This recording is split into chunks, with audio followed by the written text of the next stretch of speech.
Okay, so now I'm going to be showing you how to do our crisscross. Everybody loves this. Here are some I've made earlier. So this is the one here in our Golden Lotus colorways, and I've taken the glitter thread that's in that pack and taken it down over the silver, and it looks so effective. And then here it is with the black over the lilac, and it looks gorgeous. And then here's another one, but it's a bit more of a subtle way. So this is our pastel unicorn colour set, and I've taken two different colour threads. So I've taken the blue and the mint down over the yellow, and it just looks so pretty. Now you can do a whole bracelet in this crisscross. You've just got to be super careful to keep those threads really nice and taut so that they don't slack off as the wear and tear goes on, and they stay looking beautiful for years. Okay, so here we go. What we're going to do is tuck away, as per with all of our other videos and lessons, tuck away the last threads that we have been using. Just going to move those to the side.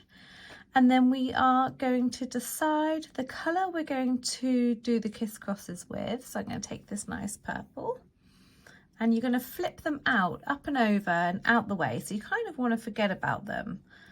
I'm going to take two different colours, but I'm taking the two dark purples from this set so that they'll show up nicely. But I love the kind of subtle shading and contrast that taking two colours out does. So just flipping these up out the way, and you'll see here I'm taking them flush up next to those colour set that we just last used. So those threads we just last used, taking them all the way up and over. Now underneath I'm going to use the cream because I want the contrast against these dark colours. So we're going to do a light background and then mid to dark crisscross over the top. So this is a bit tricky because you're kind of working with 5 threads at once. So tuck back into the pile the last threads that you were using, then with the thread that's going to be your base colour for your crisscross, you're going to bring that out, and you're in your same hand position that you are with everything else. So if you're right-handed, braiding with your thread in your right hand here, holding with the left, and vice versa if it's the other way around.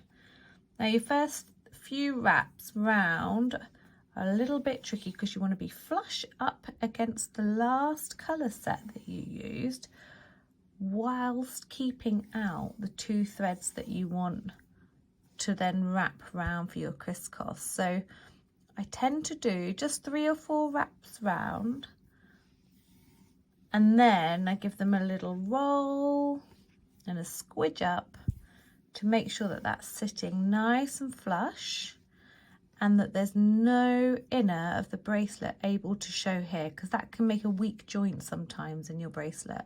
So you need to make sure you can't kind of see inside your bracelet at this joint. And if you're good to go, wrap all the way down for how long you'd like this section to be, rolling, squeezing all the time to make it nice and strong and shiny. Sometimes these can kind of want to get stuck in, and you have to keep flipping them back up and out of the way. Roll and squidge. You'll see I say that a lot. I think if you can just remember roll and squidge, strong and shiny, see it's starting to get shiny, then you'll be an excellent braided friendship bracelet maker. There we go. So that's the background. Now with this thread that we've used, we're just going to pinch this here in our left hand. We haven't tucked it fully away yet, but we're just pinching it there. Do not let go because everything could unravel.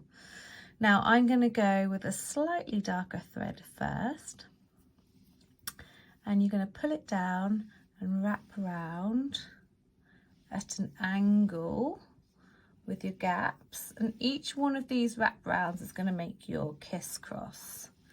So I'm going to get, if we spin it around, it looks gorgeous, about 3 to 4 crisscrosses on there. And you want to pull that nice and tight so it's not slack or baggy. And then we go round in the opposite direction with the other thread, making sure that we've got that nice and lined up. now you're at the bottom and everything is tucked into this left hand. Let me move this camera slightly for you.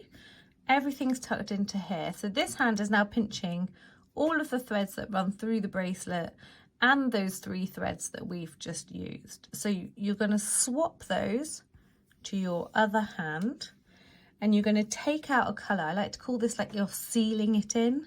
So I'm going to seal all of that in with this nice pale lilac here. I think it's such a pretty colour. And you're going to take this out. Now, where you've got so many colours out of your main chunk of colours, this bit can be a bit tricky. So you want to make sure there's no knots in these colours. And you're going to pull this colour all the way up nice and flush. Don't be afraid to really pull. And then you're going to wrap around and seal all of those 3 colours in. And wrap around a few times. I tend to do 1/2 centimetre here to just seal in that crisscross into place. And then roll and squidge. And there you go. You have your crisscross. It looks gorgeous. And you could do that if you wanted in a few different colour chunks down your bracelet. And it will look lovely.